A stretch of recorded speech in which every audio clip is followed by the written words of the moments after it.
रात का भूत। एक थे चाचा चंदूलाल। उन्हें बच्चे प्यार से चंदू चाचा कहते थे। चंदू चाचा की खोपड़ी थी गंजी और पेट भी कुछ आगे को निकला हुआ था।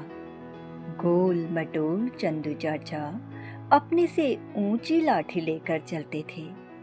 यूं तो चंदू चाचा बड़े ही भले आदमी थे, बस मिजाज के जरा सक्के थे। एक दिन चंदूलाल जी शाम के समय अपनी भैंस दूहने छानी की ओर चले। छानी घर से जरा दूर थी। छानी में पहुंचकर उन्होंने लाठी एक कोने में टिकाई और बाल्टी लेकर दूध दूहने बैठे भैंस के पास। भैंस उस दिन किसी बात पर नाराज थी।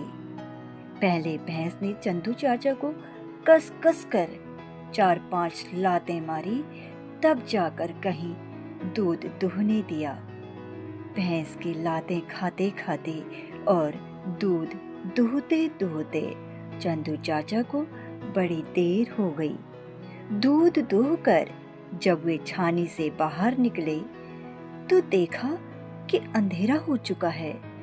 आसमान में चांद भी नहीं था।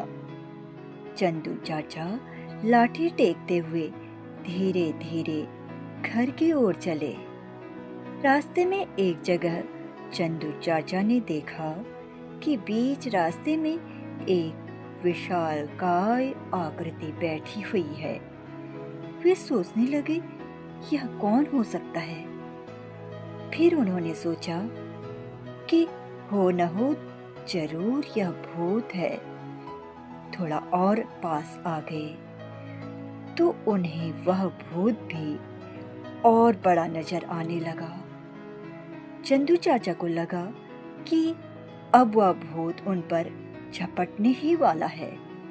दूध की बाल्टी एक ओर रखी, वे 2 कदम पीछे हटे और लाठी से दनादन भूत पर लाठियां बरसानी शुरू कर दी। कुछ ही देर में चंदू चाचा लाठी चलाते चलाते जब थक गए तो उन्होंने अपना हाथ रोक दिया। देखा तो भूत का कहीं नामो निशान नहीं था। चंदू चाचा ने सोचा, शायद भूत लाठी की मार खाकर भाग गया है। उन्होंने दूध की बाल्टी उठाई और घर चले आए। सुबह को चंदू चाचा ने गांव वालों को रात वाली घटना सुनाई।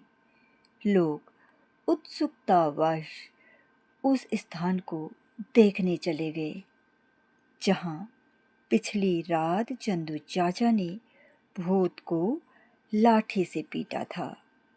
आगे आगे चंदू चाचा और पीछे पीछे सारा गांव चल रहा था। भूत वाली जगह पर पहुंचकर देखा तो नजारा कुछ और ही था। गांव वालों ने देखा कि एक कटीली झाड़ी बुरी तरह कुचली पड़ी है। झाड़ी की शाखाएं और पत्तियां यहाँ वहाँ दूर दूर तक बिखरी पड़ी हैं। चंदू चाचा के साथ आए ग्रामीणों को भूत की वास्तविकता समझते देर नहीं लगी। वास्तव में चंदू चाचा ने अंधेरे में जिसे भूत समझकर पीटना शुरू कर दिया था, वह कुछ और नहीं बल्कि एक झाड़ी थी।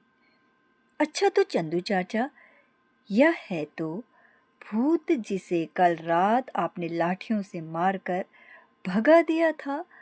उनके साथ आए लोगों में से एक आदमी ने जब यह कहा तो सभी लोगों के साथ चंदू चाचा भी हंसने लगे।